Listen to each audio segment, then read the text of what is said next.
Fomentar as vocacións científicas entre as rapazas pontevedresas, ese é o obxectivo do Inspira STEAM, un proxecto que levarán a cabo conxuntamente a Deputación de Pontevedra e a Universidade de Vigo durante este curso escolar.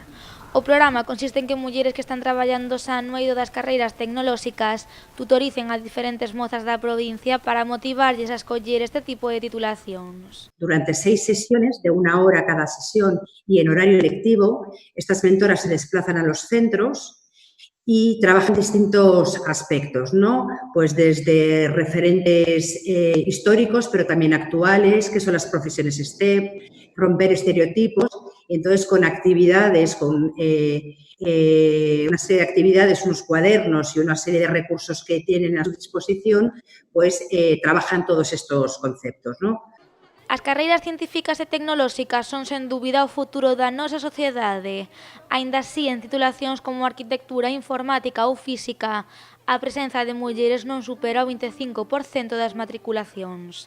De feito, na carreira de telecomunicacións, a porcentaxe é do 8%.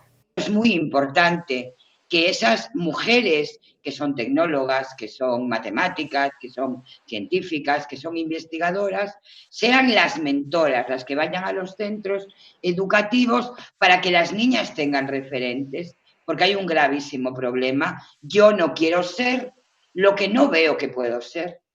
Si yo cada vez que veo a las mujeres las veo en los cuidados, creo que mi papel en el mundo son los cuidados y no la ciencia, ¿no? Y hay que cambiar todo eso. Por eso este programa es tan potente, es muy potente. O programa Inspira STEAM naceu no ano 2018 e xa foi levado a cabo en comunidades como Madrid, Cataluña ou Asturias. Agora, dende a Deputación de Pontevedra e a Universidade de Vigo traballarán arreo para que as rapazas da nosa provincia poidan ter todos os instrumentos ao seu alcance para optar a este tipo de carreiras.